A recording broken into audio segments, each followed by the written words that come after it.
Même si tu crois être le fruit de l'amour, tu viens au monde dans un interstice déchiré. À ta naissance, ton père est l'accoucheur, ta mère l'accouchée. Et toi en arrière-plan de leur zone de conflit. Ils se disputent ton arrivée. Ton père oublie qu'il est ton père. Ta mère n'existe pas vraiment ou déjà plus. Imagine-toi avoir une mère transparente qui se demande si elle va avoir un poupon ou une poupée. Tu nais poupée, à habiller, à trimballer, à oublier. Une marionnette pour s'amuser.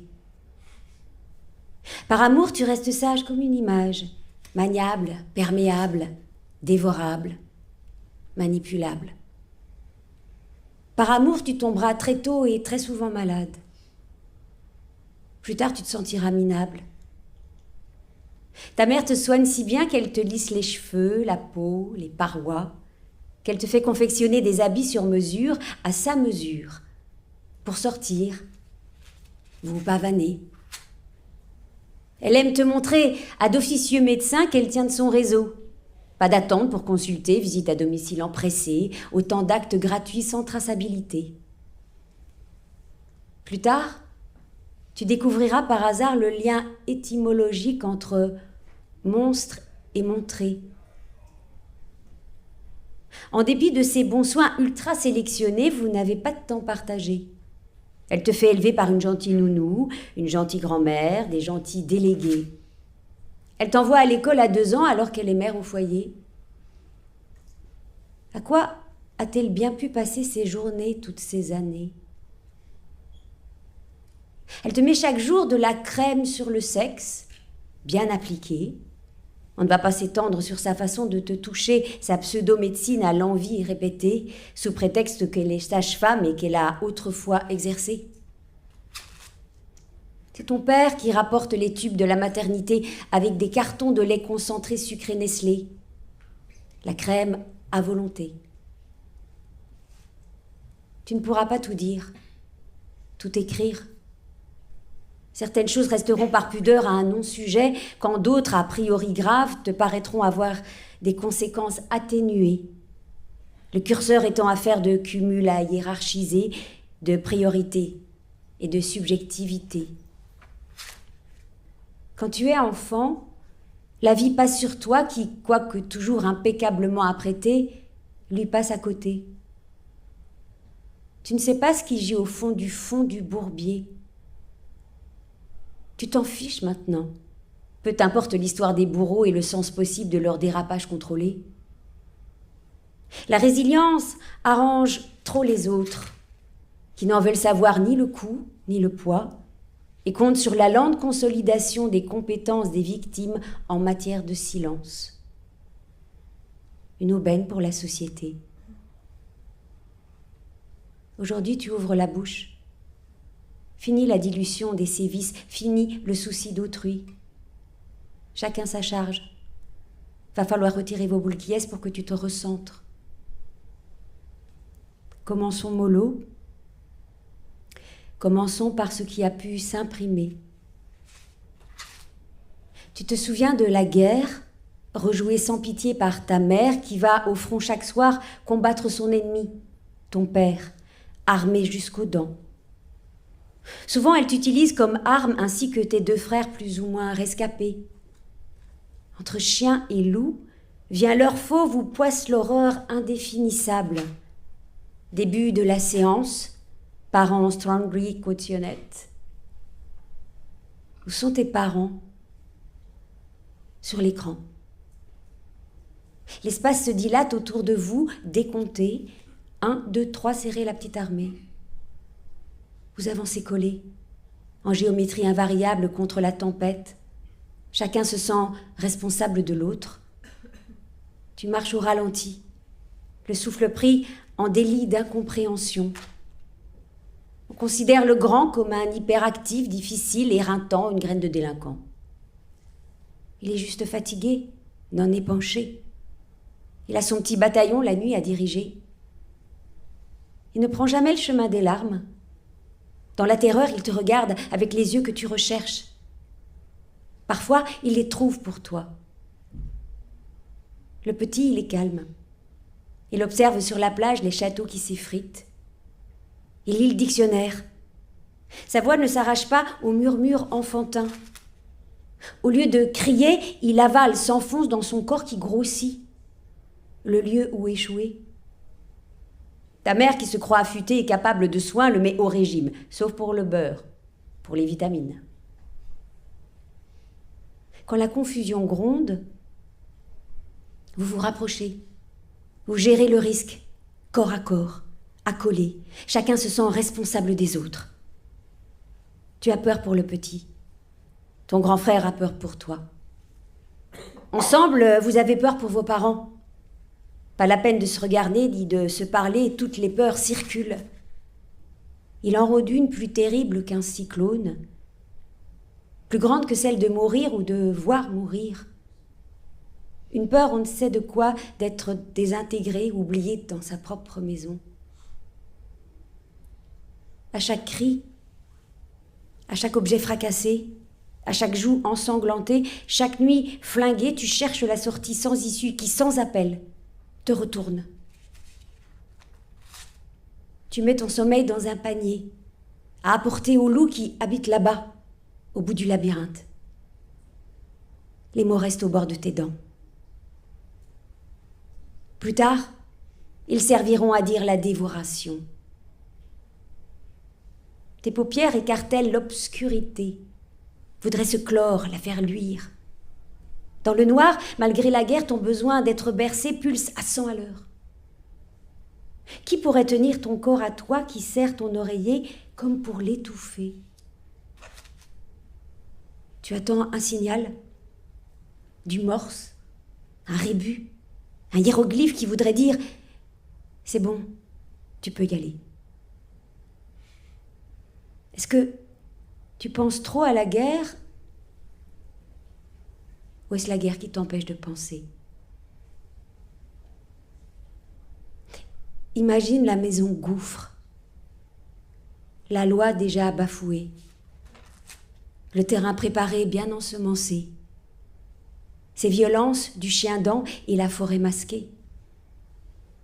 Imagine ton frère aîné, précocement endommagé, dans le sous-bois te convoquer avec ses amis plus âgés et t'enfermer avec eux dans un songe, ou le garage, pour t'ordonner de te pencher et d'écarter.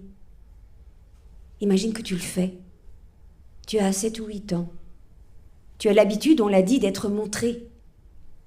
Imagine leur rire dans ton dos fusé. Et la séance recommencer. Ce qui permet à ce frère-là de te dominer, c'est d'être plus grand, plus âgé. Toujours la même histoire répétée. Bref, ta mère, quand tu te plains, rétorque qu'il est taquin.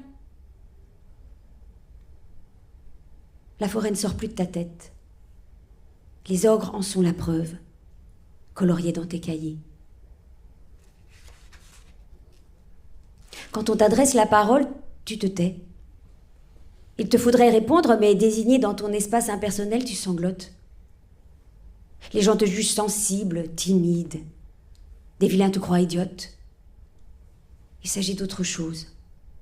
Tu doutes de ton existence et la moindre demande t'envahit. Tous les soirs, maman te fait réciter le Notre Père sans le vous voyez, parce qu'on est protestant, que ton nom soit sanctifié. Imagine ta mère, sa fierté devant cette proximité, tutoyer Dieu. Le privilège de cette chose pas catholique, son air intenable de piété. Ta mère aime à rappeler que chez les protestants, la Vierge n'existe pas. Quand devenant jeune fille, tu demandes à maman pourquoi tes seins te font mal. Imagine qu'en réponse, elle t'envoie régulièrement chez ton père les faire palper, qui confirme en spécialiste ta normalité. Soit dit en passant, tu n'es en rien rassuré. Ce trembler de ton corps va tout faire basculer. Ta mère, folle de ses origines dégénérées, baronne de Munchausen, ne peut plus te mandater, ne peut plus te déguiser, t'exhiber, te faire injecter, prélever, prescrire, vacciner, tester, ni t'enduire sans compter qu'il lui est moins facile de te droguer avec ses théralènes, l'exomil, ses cuillerées ou comprimés de sédatifs plus ou moins autorisés. Elle doit trouver autre chose. Fini le corps de fillette, cet engin déglingué à réparer. Fini les angines et les douloureuses piqûres de pénicilline. Ton corps pubère continue à être envoyé à la médecine à papa. À cette époque, les violences de ce domaine-là, gynécologique, on n'en parle pas. Les obstétriciens sont des hommes et les hommes sont des rois. Maman t'envoie aussi avec lui dans le bain. Tu as au moins 12 ans. Tu as parfois du mal avec la succession des années, mais là c'est sûr, car c'est après que la famille a déménagé. Imagine que tu n'imagines pas ce qui peut arriver. Tu rêves d'une accalmie, trouver une clairière, sortir du terrier. Tu attends que ta mère cesse de tenter de se suicider. Elle n'a de courage que pour la guerre des tranchées. De la vie ou de la mort, elle n'en choisit aucune. Soit elle est en fureur, soit elle est déprimée. Dans ses meilleurs jours, elle dit qu'elle n'a pas envie de vivre, dans les pires, qu'elle a envie de mourir. Tu vis à sa place, parce que sa place est vide. Imagine l'absence de lien. Alors à quoi tu tiens ? Pour la voir heureuse ou obtenir un cessez-le-feu, tu préférais avouer que tout est de ta faute. Mais tu ne trouves pas de quoi être coupable. Pour assurer tes arrières, tu endosses tout, à commencer par la honte. Ta honte est essentielle, elle peut sauver les tiens, qui peuvent continuer. Sur les photos de l'époque, tu es pâle. On dit toujours, qu'est-ce qu'elle est pâle ? C'est que tu perds ton visage. Quand tu rentres de l'école, tu restes sur le seuil plusieurs heures avant d'approcher la serrure, de peur d'avoir derrière la porte une maman morte. Ces heures sont l'éternité. Tu tiens en équilibre au-dessus du vide, ton cheveu sur la langue, ta clé autour du cou. Le compte pourrait mal tourner. Tu finis par ouvrir mu par une autre envie, manger ou faire pipi, et te voilà entrer et maman est en vie et tu te crois sauvé pour aujourd'hui. Un jour où elle pleure trop, tu pleures avec elle, tu lui donnerais ton sang pour un sourire. Tu la plains de toute ton âme. Elle singe ton chagrin, imite ta voix, se moque de ta compassion. Ce qu'elle tue là en toi, ce qu'elle réduit en cendres, tu voudrais savoir quoi exactement ? Nommer ce qui est annihilé. Plus tard, tu écriras pour revenir à l'endroit assassiné. Mais tu ne le retrouveras pas. Quelque chose est impossible à localiser, donc à cautériser. Sans doute l'endroit n'existe-t-il pas. Est-ce un lieu dans le corps, dans les mots, la pensée ? Difficile d'inventer ce lieu du crime effacé avant d'être constitué. Cette chose inoubliable, inoubliée, condamnée à l'inédit pour l'éternité. Non, l'endroit n'existe pas. Seul existe pour toi l'envers du décor pailleté. Tu courbes tes épaules sur des livres trouvés au hasard. Aspiré par les pages, tu atteins des profondeurs où l'écho de tes appels ne t'atteint plus. Ton album préféré, c'est l'histoire d'un petit chien abandonné qui traverse le désert avec son ombre comme seule compagnie. Le chiot te fait pleurer. Tu aimes aussi Bécassine parce que sa bouche est invisible. Les mots magnifiques, les images magiques, sont tes rêves sous vide. Tu profites à fond de la sensation. Tu lis, tu discernes les lettres, les mots, les apprends par cœur. L'emprise ainsi congédiée, ta part automate abandonnée. Tu oublies la forme du corps de ta mère enfouie sous les draps quand tu t'étonnes d'une telle inertie et qu'une mère puisse contenir autant de larmes, alors que pourtant tu es là. Elle vous a fait 3. Quand tu cherches à la rattraper, à retenir d'elle quelques souffles échappés. Rien. Des fantômes s'égarent dans les motifs du tapis de soie, fait main dans un pays lointain, dont elle est fière, Comme de ces bijoux, tout ce qui matérialise son clinquant manque à être. Elle est ton coach en peur. Elle t'entraîne à la transparence, te fait croire que le monde est immonde, que les cannibales sont dehors, que le péril commence quand vous êtes séparés. Elle a l'air épuisée de rester debout quand elle vient pourtant juste de se lever dans le matin muet. Elle se lève le matin, pas parce que le sommeil a été suffisant, pas parce que ses yeux se sont ouverts d'eux-mêmes, pas parce que son corps est impatient de se déplier, pas parce que l'envie lui prend de se lever, pas pour t'aider à t'habiller ou te préparer un petit déjeuner. Elle se lève le matin, point. Pour attendre la nuit. La table du petit déjeuner, elle la met le soir. Tu es gênée comme enterrée vivante, invitée à disparaître par cette étrange tablée patiente et dépeuplée, morte avant d'être née, dont ta mère semble jouir avant de se coucher. Parfois, au lever, elle a décidé de ne plus parler. Tu le sais à son pas quand elle sort de la chambre, arrive à la cuisine où l'odeur indigeste de la journée à venir annonce les heures à laisser passer. Tu vas patienter bien que tu sois déjà à même de tout résumer. Tu n'as pas de problème de comportement, pas de difficultés scolaires, pas de troubles relationnels dépistés, pas d'estime d'image personnelle, aucune confiance, rien de tout cela. C'est dehors que tu te sens le plus à la maison. Tu voles du temps pour toi en sortant, parfois à tout près pour coucher très jeune, 14 ans, avec des hommes beaucoup plus âgés. Imagine le comble, que l'on veut porter plainte contre le premier. On menace, on s'excite, tu es mineur quand même, faut pas abuser. On tire la couverture à soi et quand elle est bien remontée, on passe vite à autre chose en oubliant de te protéger. Ta mère soutire tes confidences pour te livrer à son ennemi. Et son ennemi, ton père, gère ni plus ni moins ta sexualité. Au moins leurs terribles émeutes dans ces moments de troc sont-elles ajournées? Tu te réjouirais presque de cet échangisme masqué. Au moins, la face est-elle sauvée? Imagine votre famille, un modèle particulièrement envié. Tu as une copine qui aime venir chez vous. « J'adore cette maison », elle dit.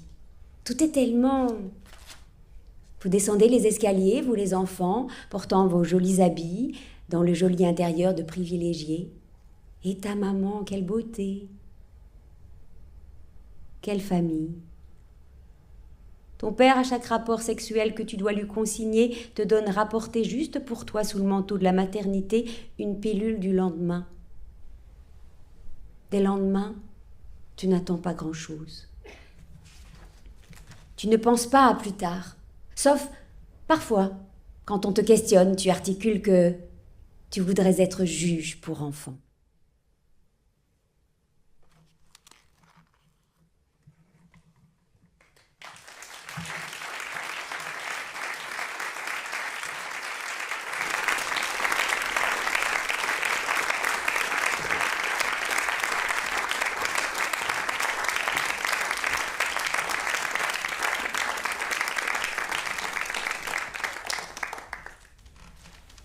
Merci, elle est repartie. Donc, vous avez entendu Décharge de Séverine, qui est à mes côtés, lue par Françoise Gillard. Bonsoir, Séverine. Bonsoir, Charlotte. Alors, peut-être je vais me présenter quand même. Vous êtes Séverine qui avez écrit ce texte, donc. Vous êtes poétesse et autrice. Moi, je suis Charlotte Bien-Aimée. Je suis l'autrice d'un podcast à soi, un podcast féministe qui existe depuis 8 ans sur Arte. Et je pense que nos travaux résonnent beaucoup parce que j'ai réalisé un épisode sur l'inceste en 2020 et un autre sur le climat incestuel en juin dernier. Et il y a aussi beaucoup question de poésie dans les émissions que je réalise. La poésie a une place très importante, non pas pour illustrer le propos, mais vraiment pour raconter autrement. Pour commencer, j'avais envie de savoir comment qu'est-ce que ça vous fait d'entendre ce texte lu ici, publiquement? Qu'est-ce que ça vous fait? Comment vous vous sentez après ce moment? En fait, je vous vois, mais on a dit qu'on se tutoyait. C'est très très étrange en fait comme situation. Je me sens à la fois un peu écrasée et à la fois allégée. J'ai jamais voulu lire ce texte, enfin j'ai jamais voulu, c'est pas comme s'il avait une longue histoire, mais j'avais décidé que ce texte je ne le lirais pas moi-même, contrairement aux autres de mes textes. Et je ne sais pas vraiment pourquoi. En fait, j'en ai tout simplement aucun désir. Je n'ai pas envie d'incarner ces choses-là. En entendant Françoise lire un peu moins de la moitié du texte, je me suis rendu compte que j'y entendais beaucoup de choses, en fait. Et enfin, beaucoup de choses que presque je découvre dans le texte. Et je pense que c'est aussi pour ça peut-être que je tiens tellement à ce qu'il soit porté par d'autres voix. C'est que je crois qu'il dit des choses aussi qui me dépassent moi-même. Et c'est une expérience assez intéressante de l'entendre. Qu'est-ce que tu as découvert, par exemple, ce soir? J'étais juste en train de me dire que l'inceste, ou en tout cas est vraiment une histoire de domination. Que là, dans cette première partie, j'ai l'impression que c'est essentiellement ma mère qui orchestre les choses. Et oui, que je découvre à nouveau ce terrain d'une manière encore plus lisible. Je pense que c'est ça que j'ai voulu faire en écrivant le livre, c'est de désigner, je trouve cette image des maisons, qui peuvent être de très belles maisons, mais qui sont contaminées par la mérule, une sorte de champignon qui n'est pas visible, mais qu'on découvre quand on gratte les murs et qui se déploie comme ça, presque comme une araignée, et qui en fait fait que la maison, aussi belle soit-elle, est complètement pourrie.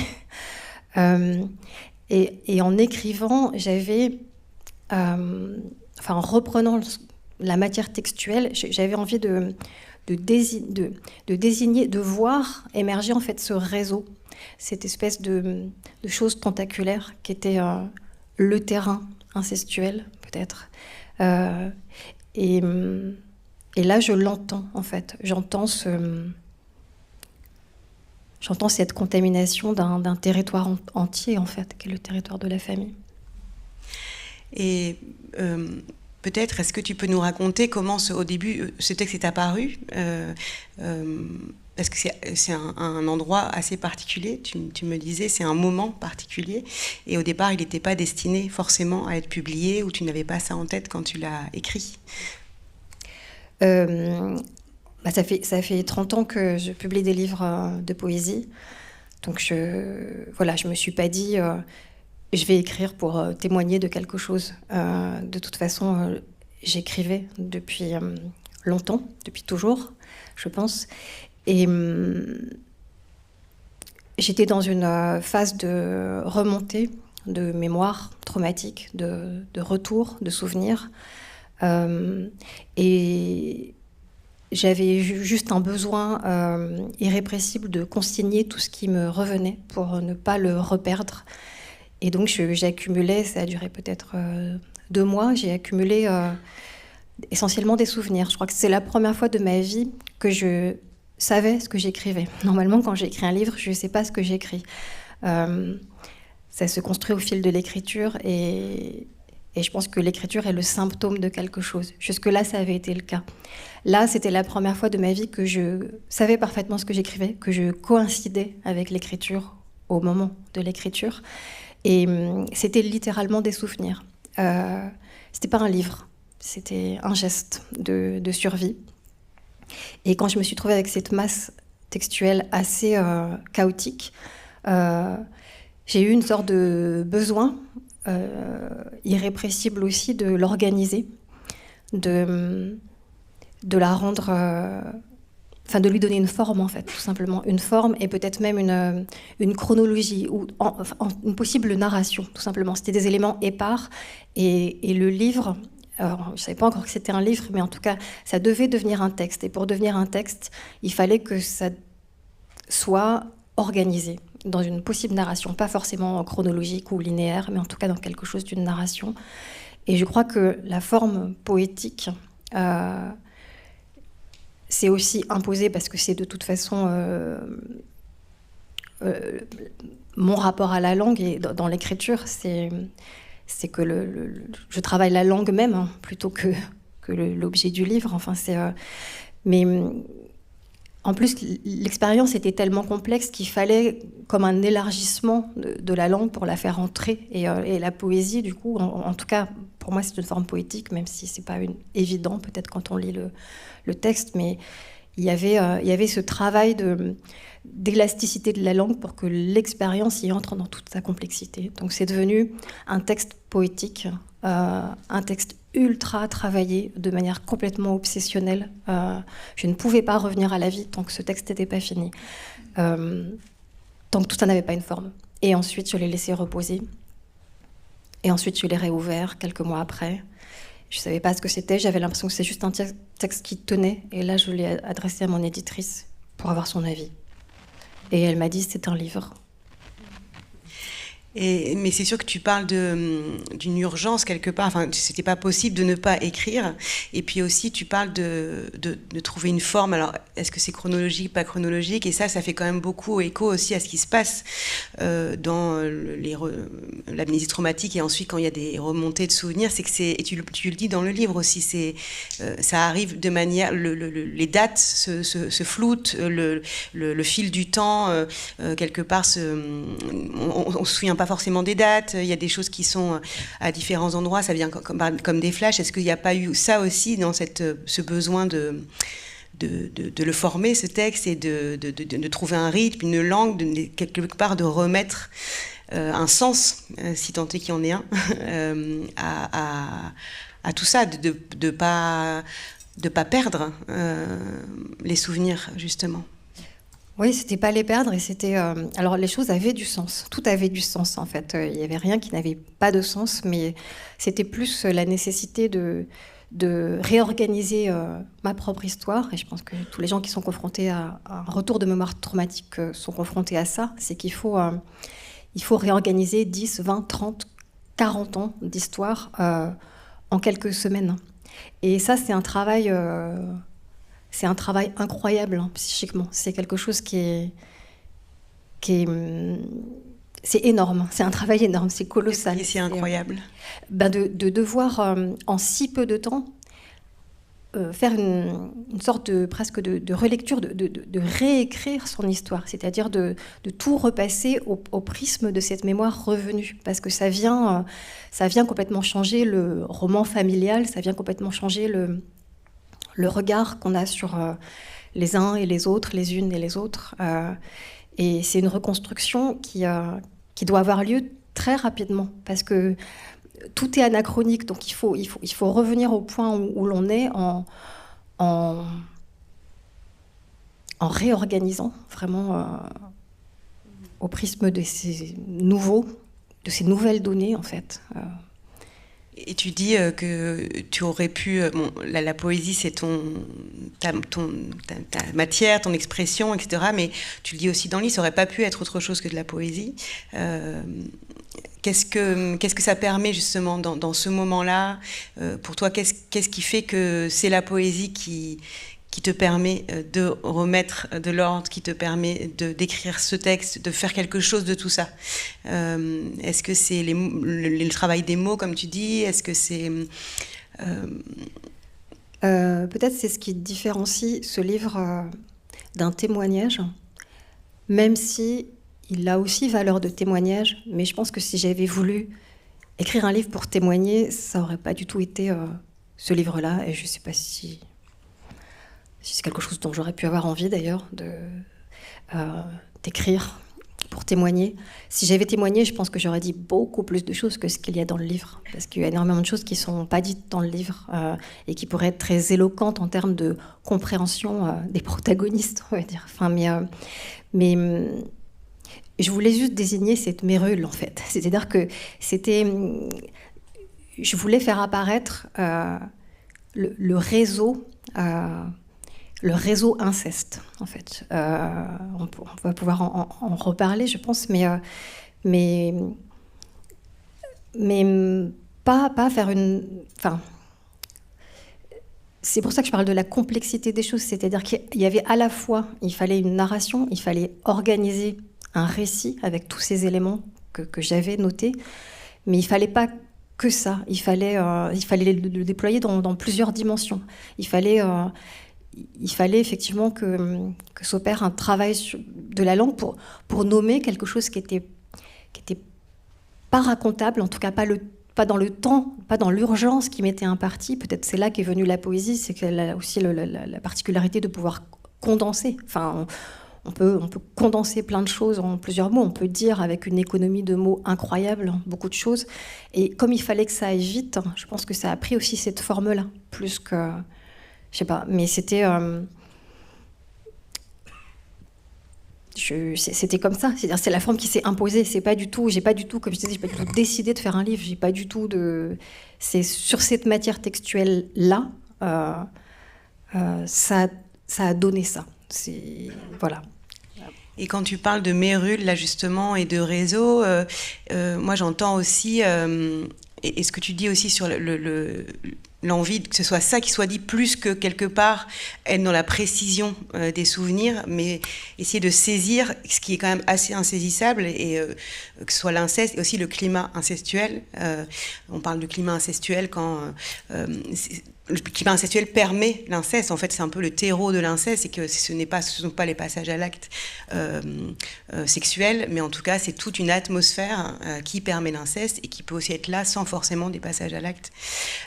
Voilà, des remarques, je me permets de rappeler un petit peu, voilà, des remarques, des blagues sexualisées devant les enfants, des façons de parentifier les enfants, voilà, de les rendre témoins de la sexualité, de leur sexualité, les parents. Voilà, plein de choses qui amènent, enfin, qui sont le terreau de l'inceste. Et la chercheuse Dorothée Ducy explique bien que s'il n'y a pas inceste sans climat incestuel. Et en fait, c'est très difficile. Déjà, l'inceste, c'est pour réussir à le dire, à en parler, à casser le silence, c'est difficile, mais là, il y a encore quelque chose d'insaisissable, en fait, parce qu'on ne peut pas vraiment parler d'un fait, puis quelque chose de très banalisé. Est-ce que c'est pas ça aussi que tu as voulu faire, et je pense aussi au titre de décharge, quelque chose vraiment de l'ordre du besoin de décrire... quelque chose de dégoulinant, en fait. Moi, je sais que dans les personnes que j'ai enregistrées, il y a beaucoup ça qui revenait, le mot dégoût, dégoulinant. Alors, il n'y avait pas mérule, mais c'était vraiment la même chose, quoi, comme quelque chose une toile qui nous entoure et oui, et qui a besoin, enfin, qui ressemble certainement à une décharge aussi. Enfin, comment tu as trouvé le titre aussi, choisi le titre? Je sais pas comment ça m'est venu, mais les mots qui m'habitaient pendant toute cette période-là, c'était vraiment bourbier, oui, glauque, quelque chose qui était lourd, des marécages. Enfin, c'était bourbier. C'était et en même temps aussi, je me sentais soit complètement déchargée, mais à un point, un niveau d'énergie réduit à néant, une sorte d'Hiroshima énergétique, ou je sais pas. Enfin, c'était et le mot décharge, enfin, il est tellement polysémique que j'ai dû le prononcer une fois. Je me sentais déchargée, et puis je pensais à ce bourbier, je pensais à cette espèce de déchetterie, enfin, une espèce de benne à ordures. Et puis la violence aussi de la déflagration qui me faisait penser à la décharge électrique. Il y avait aussi le fait que je ne voulais plus porter la charge ce système. Je ne voulais plus porter la charge de la cohésion familiale et que j'avais envie de signer une décharge aussi en me déresponsabilisant de quelque chose. Donc il y avait... Voilà, ce mot, il s'est vraiment imposé comme étant celui qui venait désigner à peu près toutes les facettes de l'événement, de ce retour de mémoire. Mais aussi, je repense à l'incestuel. Alors, je ne sais pas si c'est un climat, c'est un système, c'est-à-dire c'est un système où il est question toujours de domination. Et j'avais l'impression que dans ma famille, en tout cas tous les ordres qu'on ne peut jamais remettre en cause, ou en tout cas qui sont très difficiles à remettre en cause, surtout quand on est enfant, étaient suraffirmés. Il y avait l'ordre patriarcal, enfin voilà, le père de famille, qui était un homme dans une forme de toute puissance. Il y avait... violent aussi, dans ce que tu décris tu n'utilises pas ces mots-là justement, mais de tempête, tu utilises d'autres mots sur les relations. Non, très mesuré, très mesuré. Un médecin. Il y a l'ordre médical aussi qui justifie tout. C'est-à-dire il y a des discours qu'on ne peut pas remettre en cause. Enfin, c'est un médecin à... on parlait justement des violences gynécologiques qui n'existaient pas, mais un médecin croit avoir des droits sur un patient, un parent croit avoir des droits sur un enfant, un homme croit avoir des droits sur une femme. Dans le reste du livre, il y a aussi un humain croit avoir des droits sur un animal. Tous ces arrangements avec la loi qui se jouaient dans ma famille étaient à peu près à tous ces niveaux, mais qui sont pas du tout intéressants en tant qu'histoire individuelle, mais j'ai l'impression qu'ils venaient refléter en fait tout ce qui est si difficile à remettre en cause en général. Et c'est vrai, quand on est enfant pris par un de ces ordres, c'est très très difficile d'être clairvoyant. Et que tous les abus sont possibles et que l'inceste, c'est un continuum, c'est-à-dire un moment, il y a de la domination, même un parent, même sans parler d'inceste, les violences intrafamiliales, ce qu'un parent pense qu'il peut dire à son enfant parce qu'il est parent, parce qu'il est adulte, parce que l'enfant est enfant, et qu'en fait on peut lui balancer des choses d'une très grande violence. On est déjà dans une domination, en fait. On est déjà dans quelque chose qu'on ne devrait pas avoir le droit de faire à un enfant en tant que parent. Et ça commence déjà là, la violence, en fait, simplement. Après, si elle touche à d'autres niveaux, si ça touche au corps, si cette emprise dépasse l'emprise psychologique, devient une emprise sur le corps, c'est pas l'inceste, on voit ça comme souvent quand même un père qui va violer sa fille, mais dans le viol, la question, c'est pas tant le sexe, c'est la domination. Enfin, c'est vraiment que quelqu'un nous appartienne. Et quelqu'un peut nous appartenir sans qu'on le viole. Quelqu'un peut nous appartenir parce qu'on s'en nourrit à des fins, non pas de jouissance sexuelle, mais à des fins narcissiques, à des fins... Et à partir du moment où, dans une famille, celui qui domine, que ce soit le grand frère, que ce soit le père, que ce soit l'adulte sur l'enfant, à partir du moment où celui qui domine vient se servir de l'autre pour assouvir ses propres besoins, quels qu'ils soient, alors on est déjà dans quelque chose qui va enclencher un dysfonctionnement majeur et qui peut aboutir à un écrasement de la subjectivité d'un enfant ou de plusieurs enfants. Oui, et donc cette domination adulte, elle parle aussi de ne pas respecter les limites des enfants. Elle parle de brouiller la frontière entre aussi les générations. Enfin, on va décider que si ça nous chante de faire ça devant notre enfant, et ben on le fait. Il y a ça aussi. En fait, il y a des questions de limites. Et je pensais aussi à ça m'a fait beaucoup écho dans ton texte, justement, la question de la médecine et la question des animaux, parce que tu en parles aussi dans le texte, ça, de la domination des hommes sur les animaux. Et en fait, ça, c'est des choses qui reviennent très, très, très, très souvent. Enfin, c'est cette place on utilise, on donne des médicaments, ou parce qu'on est médecin, ou sage-femme, ou parce qu'on connaît un peu, on estime que c'est nous qui allons soigner notre enfant et on va pas l'emmener ou chez le psychologue, que toi, ta mère t'emmène chez le psychologue qui était en relation avec elle. Voilà. Et ça revient très, très souvent dans les témoignages, que ce soit sur le climat incestuel ou l'inceste, ou les deux, parce qu'on pourra en reparler aussi, mais peut-être que le climat incestuel, c'est déjà de l'inceste de toute façon. Et ça, c'est présent tout au long de ton livre, cette utilisation des médicaments, cette utilisation du pouvoir en tant que médecin, et en plus que du pouvoir en tant que père et du pouvoir en tant qu'homme. Oui, ça fait beaucoup de raisons de ne rien contester et d'être littéralement embarqué, et sans que d'ailleurs rien ni personne ne vienne entraver cette machine qui est en marche, parce que justement c'est le discours médical avec toute l'approbation d'office dont il peut bénéficier. Et je pense qu'aussi, cette question-là, elle occupe beaucoup aussi les milieux féministes et enfantistes.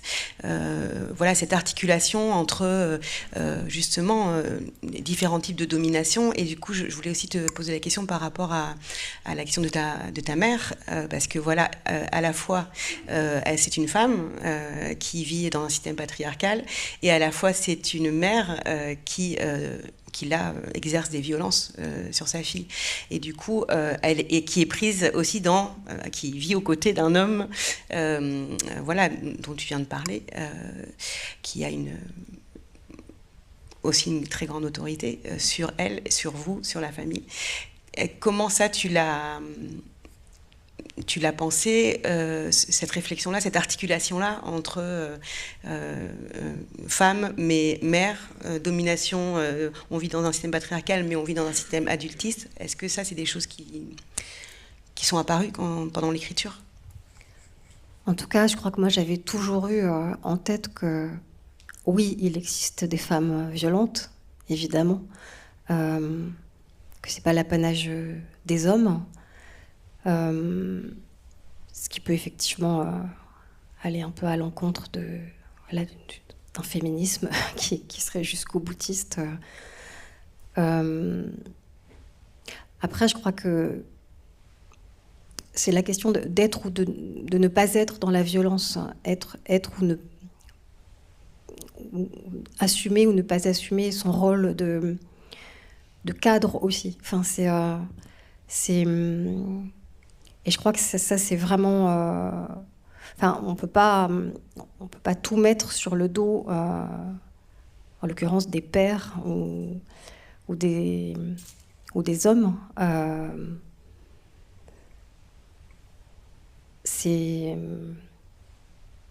Je sais pas de quoi... Je vois, je sais pas trop où veut en venir ta question. Non, c'était savoir cette question, parce que je sais que c'est une question qui anime beaucoup, voilà, sur l'articulation des différents types de domination. On peut être dans une position dominante à certains endroits et dans une position de dominer à d'autres endroits. Et sur la question des mères violentes, c'est exactement ce qui se passe. Voilà, donc c'était juste, je voulais savoir si c'était... Et tu as décidé d'être, je sais pas si on peut dire anonyme, en tout cas, c'est Séverine. Ça aussi, ça a été un choix réfléchi, et pourquoi tu as décidé Pas du tout réfléchi au départ, enfin pas du tout réfléchi, c'était un choix un peu instinctif. J'avais envie de me protéger d'une confrontation avec ma famille. J'avais l'impression d'avoir eu déjà une première décharge qui était probablement le viol par mon père, tout le contexte dans lequel c'était survenu. Ensuite, une deuxième décharge qui était la remontée des souvenirs 40 ans après. Et j'avais pas envie d'en avoir une troisième. Je pensais qu'elle était évitable, et je pensais que ne pas désigner ma famille, ne pas utiliser mon patronyme, voilà, allait me faire passer à côté de cette étape-là. En fait, je pense que c'est pas du tout possible. Enfin, je pense que c'est vraiment une erreur de ma part que d'avoir pensé pouvoir m'épargner ça. Mais j'avais aussi envie, au-delà de cet instinct de protection tout simple, j'avais aussi envie de justement de ne pas...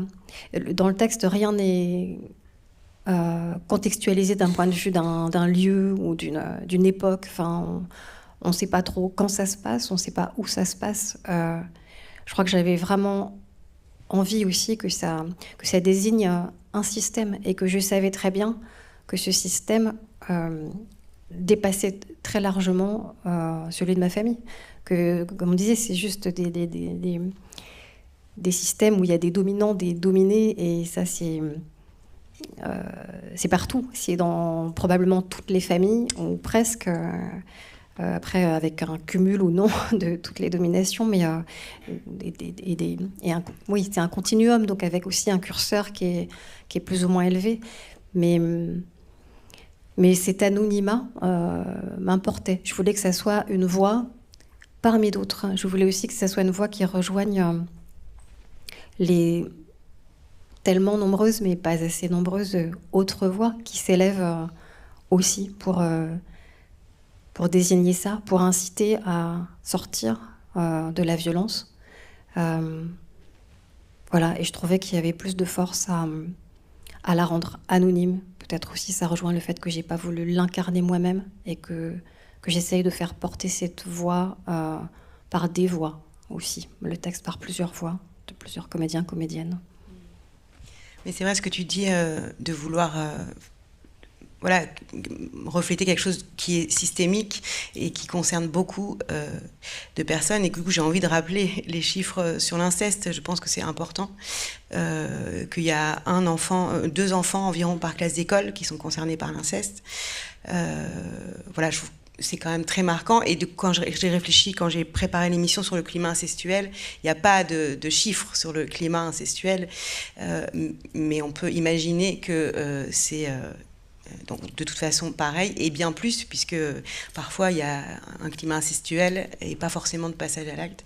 Et je m'en suis rendu compte aussi avec les retours très très très très nombreux des auditrices et des auditeurs après l'émission sur le climat incestuel, qui se sont rendus compte que dans leur famille il y avait quelque chose de cet ordre-là.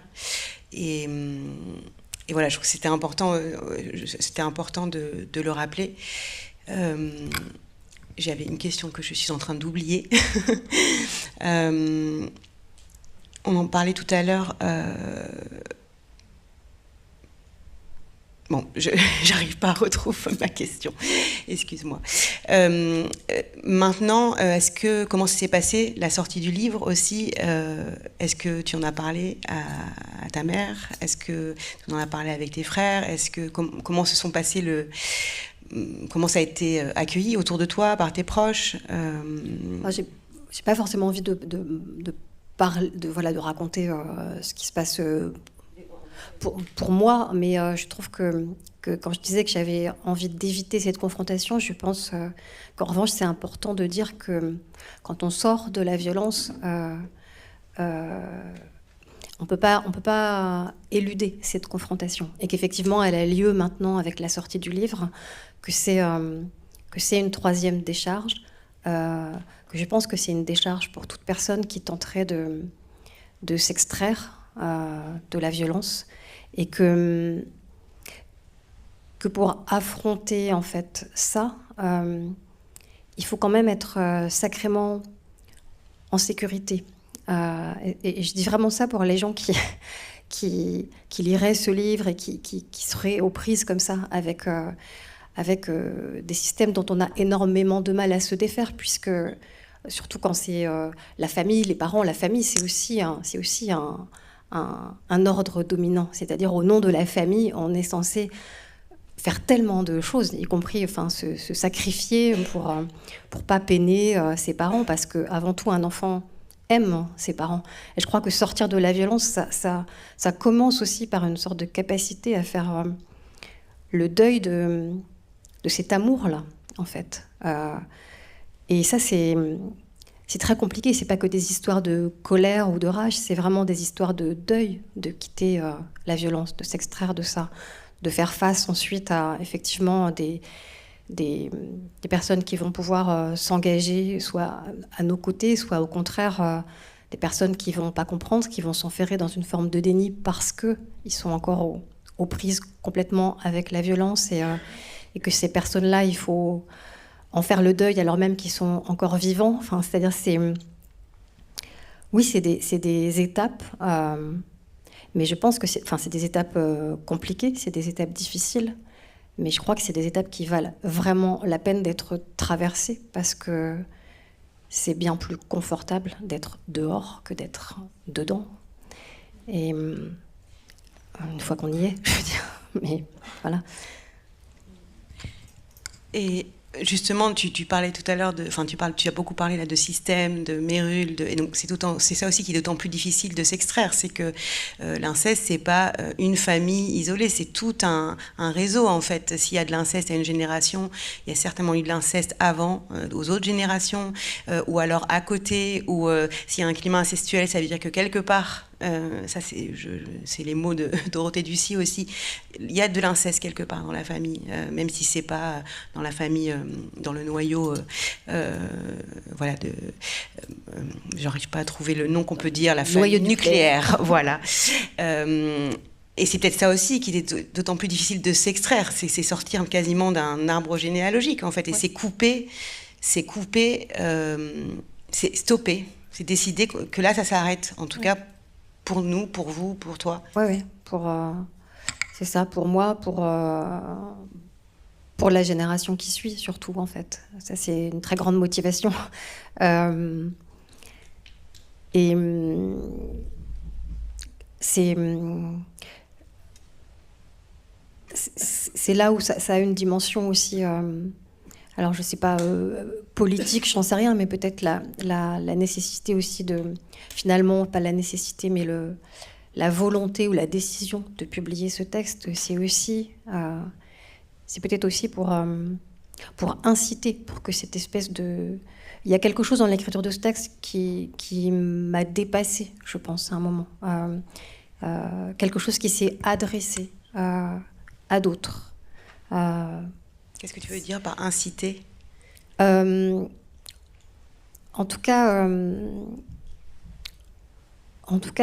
transmettre une forme d'énergie ou donner de la force, peut-être. Ou je sais pas, c'est peut-être mégalo, je sais pas. Enfin, de penser que c'est possible, mais comme si cette espèce de fissuration, de déflagration, avait généré de la rage, de la colère, une peur incroyable, du chagrin, enfin tout ça mélangé, mais avait aussi généré une énergie en fait.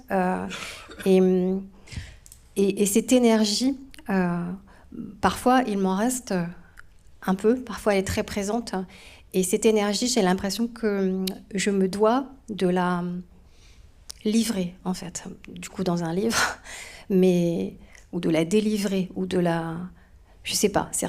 Certains jours, j'ai l'impression qu'il faut le faire pour inciter, pour encourager, tout simplement, parce qu'il y a beaucoup de questions de courage, en fait, dans ces expériences de vie. Il y a beaucoup d'hommes qui, après la lecture du livre, m'ont parlé de rage. Enfin, quand je dis beaucoup d'hommes, oui, parce que quand même, c'était essentiellement des hommes. Là où les femmes ont beaucoup parlé de courage. Et ça m'a étonnée, en fait. Il y a les deux. Je pense qu'il y a eu de la rage. Je ne renie pas du tout le fait d'avoir été en rage, en colère, à en hurler dans la forêt, en fait. Enfin, vraiment, c'est pas une colère dirigée contre quelqu'un, mais c'est une énergie aussi. C'est quelque chose qui fait bouger. Et qu'il ne faut pas avoir peur de cette rage non plus, qu'elle est fondamentale, elle est très utile. Mais il faut y aller. Je pense que c'est nécessaire de s'affranchir de ces formes de domination qui commencent dans la famille. C'est comme si la famille, c'était une formation extraordinaire à tout ce qu'on va vivre dans la société. Enfin, Mais peut-être aussi, est-ce que le courage, il n'est pas là aussi parce que finalement, en t'extrayant, en coupant, en stoppant aussi la continuation de l'inceste, parce que tu brises les silences, il n'y a pas aussi un sentiment d'être à nouveau ancré, enfin de te trouver toi, de te sentir respecté, Oui. et que donc du coup après ça crée aussi du courage, de l'élan, même si il y a tout un parcours très douloureux, mais Oui, je pense que c'est vraiment une opération de réintégration de soi et que ça libère une énergie incroyable. Enfin, cette énergie qui était prise à une colère contre soi-même, enfin, à des décennies à être à côté de soi, c'est effectivement pas le meilleur état possible. Donc le gain, il est énorme. tu parles aussi. C'est une sorte c'est presque une sorte d'auto-engendrement presque, enfin de quelque chose d'une... Oui, mais je pense aussi beaucoup, je reviens à l'obstétrique et aux accouchements, c'est-à-dire que une femme qui accouche, elle a beaucoup de courage. Elle a beaucoup de courage. Et d'ailleurs, je dirais, elle peut crier ou non, je veux dire, elle peut être en rage, justement, elle peut avoir peur, il peut y avoir des obstétriciens qui arrivent en disant ouh là là, on se calme là-dedans. Enfin, j'en ai vu beaucoup. Mais il va naître de cette expérience-là quand même quelque chose d'incroyablement positif. Et je pense qu'il y a quelque chose d'un engendrement, pas d'un accouchement, mais d'un engendrement de quelque chose qui est soi et qui procède de cette expérience déflagrante, en fait, et pour laquelle il faut du courage, mais en même temps, on n'a pas le choix. On n'a pas le choix. C'est-à-dire qu'il y a un moment, j'ai pas décidé un jour que la mémoire allait revenir. Je pense que c'est dans des contextes où on est suffisamment en sécurité que tout à coup quelque chose se fissure et que c'est comme une croûte, quoi. Ça se craquelle et puis après c'est en faisceau que tout se craquelle. Et dans la suite du livre aussi, tu parles de ton rapport aussi aux enfants, à la maternité justement, et ça aussi, et la joie aussi de faire autrement. Je ne sais pas si je peux résumer comme ça, mais ça aussi, il faut beaucoup de courage pour faire autrement. Enfin, je ne sais pas comment enfin, qu'est-ce que ça a créé chez toi et pourquoi tu as eu aussi envie d'en parler dans ce texte aussi, de la suite, justement. Parce que le fait d'avoir des enfants dans la vie, si on en a, et c'est pas forcément le signe d'un accomplissement, mais il se trouve que moi j'ai eu des enfants et que je pense qu'en avoir eu m'a confrontée à ce que je n'avais pas eu, mais je ne l'avais pas du tout anticipé, que j'étais sans repère en tant que parent, que j'étais obsédée à l'idée d'être violente, obsédée à l'idée d'être intrusive, obsédée à l'idée de faire du mal, d'avoir de l'emprise. Enfin, c'était que forcément j'ai été à côté de la plaque à ma manière, enfin et que parfois j'ai été probablement intrusive et violente, mais le moins possible, j'espère, parce que c'est aussi ça, sortir de la violence, c'est quand même aussi reconnaître qu'on peut être soi-même violente, y compris du coup en tant que femme. Enfin, moi je sais que les femmes sont violentes parce que j'ai été violente dans la vie. J'ai été violente avec des hommes, en l'occurrence. J'ai été violente, je ne pense pas l'avoir été avec mes enfants, j'espère pas, mais je suis sûre que j'ai dû l'être à certains endroits. Mais voilà, j'ai pu être violente. Je le vois, je le sais, je le reconnais, je veux plus l'être. Et je pense que c'est aussi un élément capital. C'est pas justement de pas projeter la violence toujours sur l'autre. Et puis les enfants, effectivement, on apprend beaucoup. Je sais pas, je pense que je vais dire des banalités. Mais cette expérience, en tout cas, a vraiment l'expérience d'être parent m'a vraiment confrontée justement à qu'est-ce que c'est que d'être face à une personne. Enfin, moi, j'ai jamais vu mes enfants comme étant des choses à dominer. Et on invente quand on n'a pas les modèles. Avant de terminer, je voulais quand même revenir aussi sur le texte, sur ce choix aussi de paragraphes, voilà, qui se succèdent. C'est des petits paragraphes qui se succèdent avec des espaces. Parfois, il y a une phrase, et ça aussi, c'est venu comment c'est venu dans l'écriture, et est-ce que ça raconte pas aussi que l'idée, c'est pas forcément de tout dire, mais c'est de tresser quelque chose pour tenter de saisir ce qui est insaisissable quelque part. En tout cas, c'est de laisser parler les interstices. C'est peut-être justement, c'est ça qui fait qu'à mon sens, le texte peut être partageable. C'est qu'il ne réduise jamais un paragraphe à une anecdote, enfin que toujours les choses soient dites à la fois très précisément, mais en laissant l'imaginaire libre, en ayant peut-être la possibilité d'activer quelque chose dans l'inconscient du lecteur, voilà, de pas fermer, de dire, mais sans raconter mon histoire, en fait. Oui, et peut-être aussi de parler de